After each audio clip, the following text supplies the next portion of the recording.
Damai sejahtera Allah yang melampaui segala akal akan memelihara hati dan pikiranmu di dalam Kristus Yesus. Amin. Salam Bapak Ibu saudara-saudari yang dikasihi oleh Tuhan. Selamat berjumpa kembali melalui channel ini untuk mendengarkan firman Tuhan yang menjadi khotbah pada peringatan Jumat Agung tanggal 29 Maret 2024 dengan tema Yesus membuka jalan yang baru dan yang hidup, yang didasari pada nats firman Tuhan dalam Ibrani 10 ayat 16 sampai 25. Baiklah Bapak Ibu Saudara-saudari, saya akan bacakan nats firman ini, mari kita mendengarkannya. Sebab setelah ia berfirman, inilah perjanjian yang akan kuadakan dengan mereka sesudah waktu itu. Ia berfirman pula, aku akan menaruh hukumku di dalam hati mereka dan menuliskannya dalam akal budi mereka. Dan aku tidak lagi mengingat dosa-dosa dan kesalahan mereka. Jadi apabila untuk semuanya itu ada pengampunan, tidak perlu lagi dipersembahkan korban karena dosa.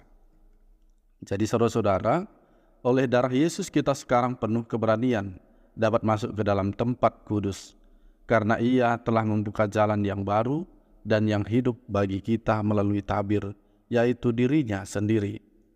Dan kita mempunyai seorang imam besar sebagai kepala rumah Allah. Karena itu marilah kita menghadap Allah dengan hati yang tulus ikhlas dan keyakinan iman yang teguh, oleh karena hati kita telah dibersihkan dari hati nurani yang jahat dan tubuh kita telah dibasuh dengan air yang murni. Marilah kita teguh berpegang pada pengakuan tentang pengharapan kita, sebab Ia yang menjanjikannya setia. Dan marilah kita saling memperhatikan, supaya kita saling mendorong dalam kasih dan dalam pekerjaan baik.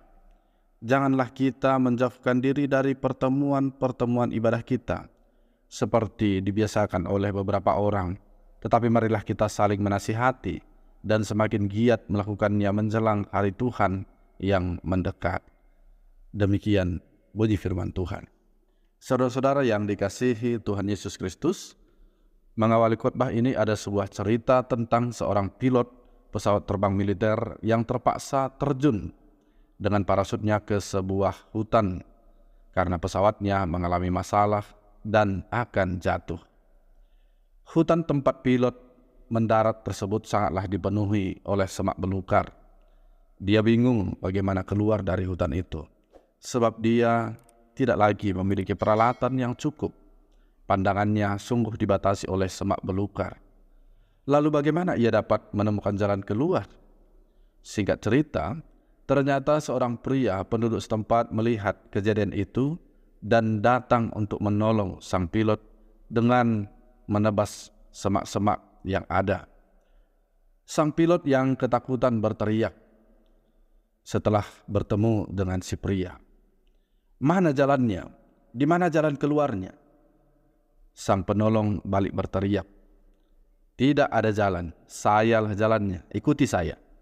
Sang pilot pun mempercayai si pria tersebut dan pria tersebut menuntunnya menembus hutan serta semak-semak hingga selamat.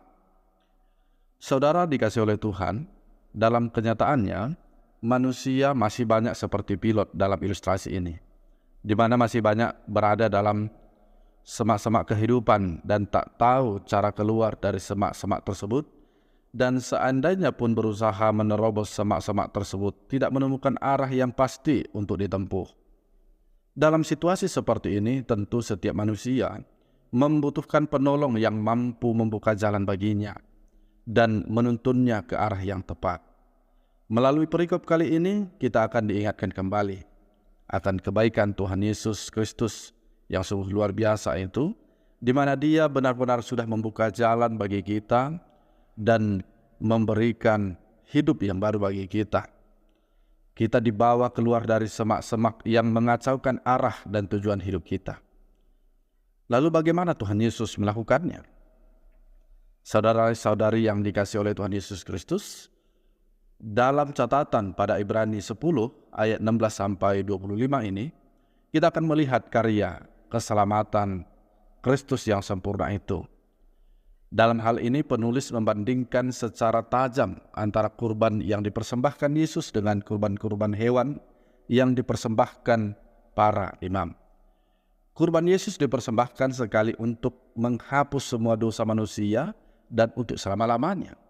Demikianlah penulis surat Ibrani katakan, tetapi ia setelah mempersembahkan hanya satu korban saja karena dosa, ia duduk untuk selama-lamanya di sebelah kanan Allah. Sebab oleh satu korban saja ia telah menyempurnakan untuk selama-lamanya mereka yang ia kuduskan. Bisa kita bandingkan dalam ayat 12 dan juga 14. Sedangkan kurban-kurban hewan yang dilakukan para imam harus dilakukan tiap-tiap hari dan berulang-ulang, namun tidak juga menghapuskan dosa. Bahkan hal itu hanya untuk menyadarkan manusia akan keberdosaannya saja. Mengapa hanya korban Yesus yang sempurna? Pertama, karena Yesus adalah anak Allah. Sebagai anak Allah, ia menunjukkan ketaatannya kepada Allah melalui ketabahannya untuk menderita, bahkan mati di kayu salib, sebagai kurban penghapusan dosa. Sebagai anak Allah, Yesus lebih tinggi dari nabi-nabi dalam perjanjian lama. Ia pun lebih tinggi dari malaikat atau Musa sendiri. Namun ia taat pada Bapa untuk menjadi kurban penghapus dosa melalui jalan salib. Kemudian yang kedua saudara, karena Yesus adalah imam yang agung yang lebih tinggi daripada imam-imam dalam perjanjian lama. Bisa kita bandingkan dalam ayat 21. Dengan perantaraan Yesus, orang yang percaya kepadanya dibebaskan dari dosa dan dari ketakutan dan kematian.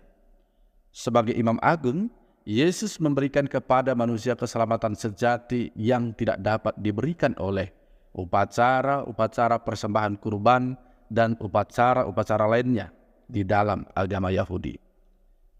Atas apa yang dilakukan oleh Yesus Kristus bagi manusia, sungguh membuat manusia itu menjadi berdamai dengan Allah. Allah tidak lagi mengingat-ingat dosa dan kesalahan manusia itu. Yesus sungguh telah membuka jalan yang baru dan hidup baru bagi manusia.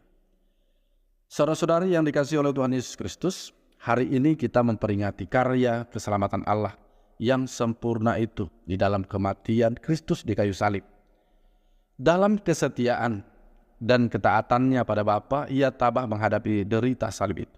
Yesus mati bukan saja untuk orang-orang Kristen, tetapi juga untuk mereka yang di luar kekristenan, bahkan yang membenci Kristen sekalipun.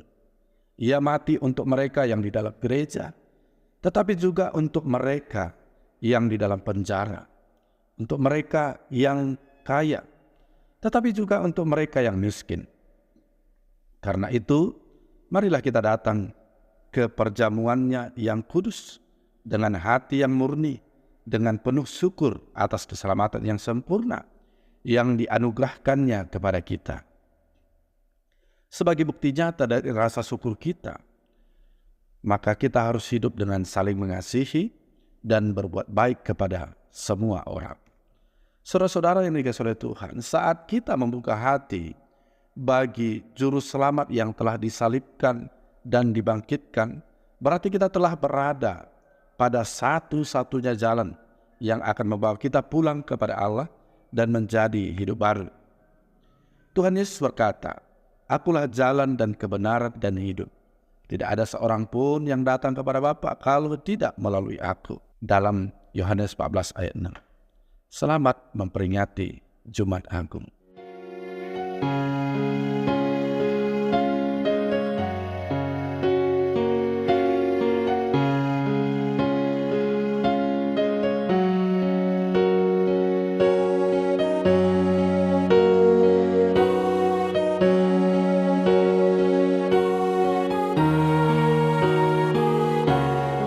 Kita berdoa.